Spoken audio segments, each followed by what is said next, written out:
Allah SWT kata fatakuna minal zalimin. Kalau kamu hampir kepada pokok ini, kedua kamu akan terdiri daripada kalangan mereka yang zalim. Mereka yang zalim ni ramai ni, zalimin ni ramai ni. Manusia yang ada ketika itu cuma 2 orang dia,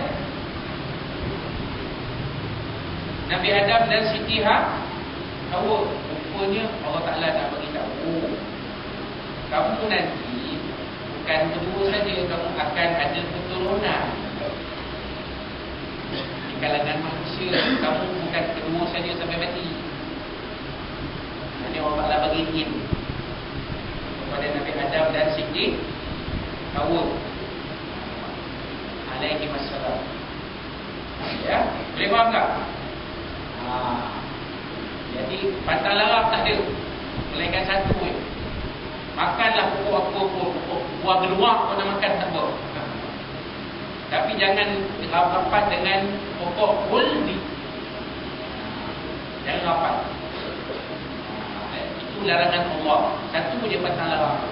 Macam akak lah, akak dah bersalin, akak berbatang, diberitahu oleh Mak Fidan, jangan makan ni, jangan makan ni, jangan makan ni, jangan makan ni, jangan makan ni. Sekarang senang, ada WhatsApp hantar je. Ikan apa boleh makan, ikan apa tak boleh makan, benda apa boleh makan, benda apa tak boleh makan. Ikut je pantang larang tu. Selamat tak? Tak ada masalah lah apa-apa. Tak adalah rahim kita tu bentan, ada masalah, ada pendapatan dan sebagainya. Jadi pantang larang Nabi Adam dan Hawa, cinta Adam dan Hawa. Ada lagu ni kan?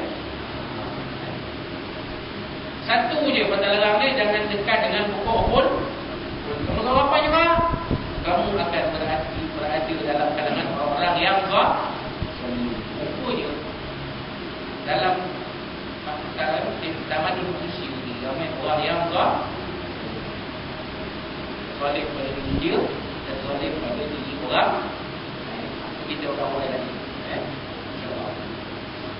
Kemudian ayat yang ke-36 Allah Ta'ala sebut fa'azallahuma asy-syaitanu anha wa akhrajahuma mimma kana fi. Fa'azallahuma asy-syaitan, maka syaitan akan menyesatkan. Kata sini syaitan akan menggelincirkan mereka. Anha, daripada syurga. Syaitan akan menggelincirkan kedua-duanya daripada syurga. Syaitan akan menggoda. Syaitan ni dia tak boleh, dia dah bersumpah tadi kan. Dia tengok Nabi Adam Siti Hawa, itu bagilah syurga dia bukti. Dia cakap dalam macam mana aku nak sesat, nak keluarkan Adam daripada syurga. Yang Adam rasa macam mana keluar syurga. Itu ditakdirkan syaitan ini menyamar jadi Saifullah, boleh masuk ke dalam syurga. Bila masuk syurga dia menyamar jadi malaikat. Siapa kamu? Aku adalah malaikat.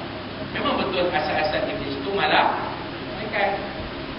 Tak malaikat utusan Allah nak kabur kamu. Pantang larang pokok khuldi itu sudah ditarik balik. Kamu boleh rapat dan boleh makan buah.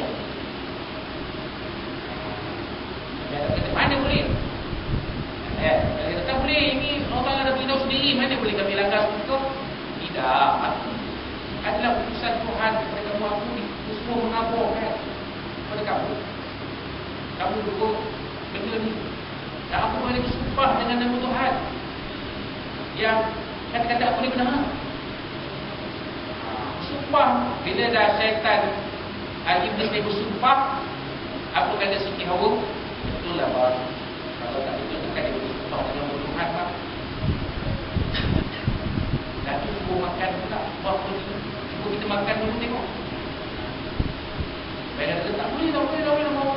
Akhirnya Hawa pujuk. Ni dia. Ini dia kekuatan kaum wanita yang boleh mengalahkan lelaki, ya kan? Lelaki dia kalah dengan pujuk rayu. Betul tak? Betul tak? Tak percaya tuan-tuan tengoklah cerita sinema menyambung. Punya marah.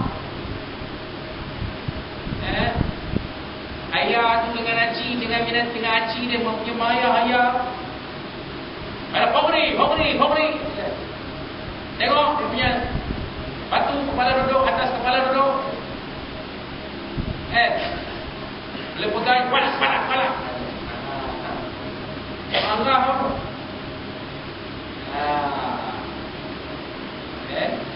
Bila kita tengok dia bergerak, apa jadi kalau kita try dia kacau, kita berlembutlah.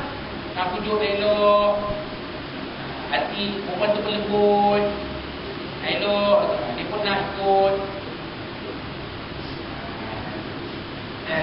Dah masuk bilik tu dia lah suruh kita pula. Tadi kita tiup dia, masuk bilik dia lah suruh kita. Abang. Lepas tu pukul lagi 19. Dapat nak seorang ni, tadi dapat nak dah kecil. Masuk berak pun jadi isu.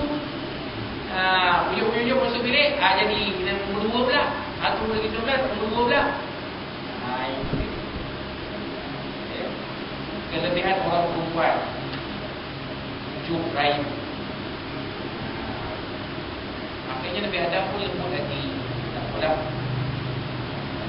kita makanlah buah roti. Tak apa bah, biar saya makan dulu.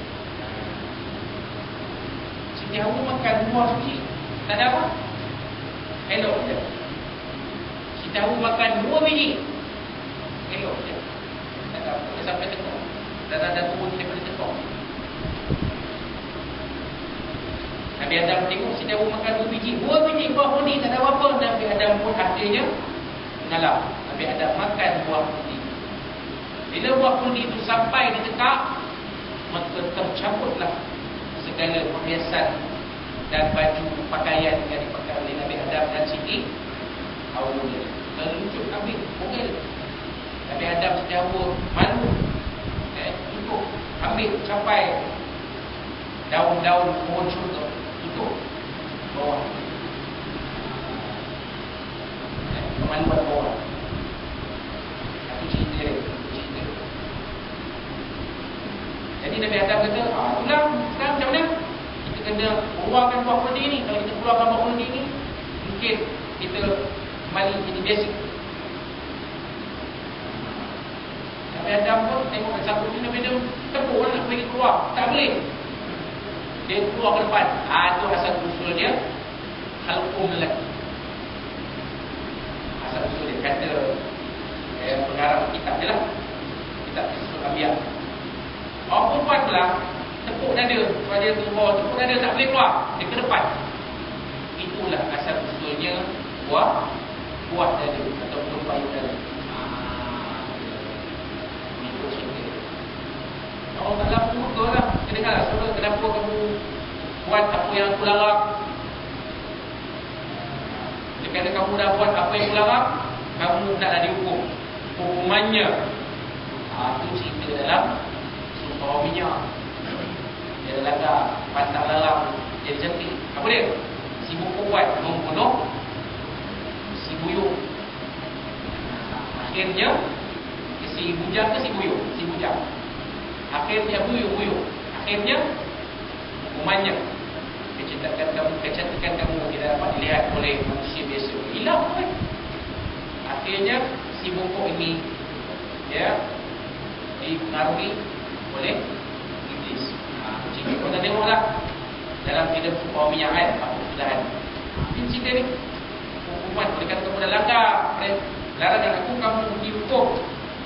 Kamu nak mesti keluar daripada syurga. Masa usia turun ke wa akhrajahuma mimma kana. Allah Ta'ala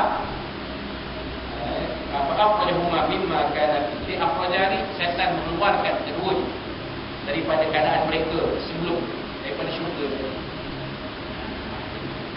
Itu semua kerja syaitan lah.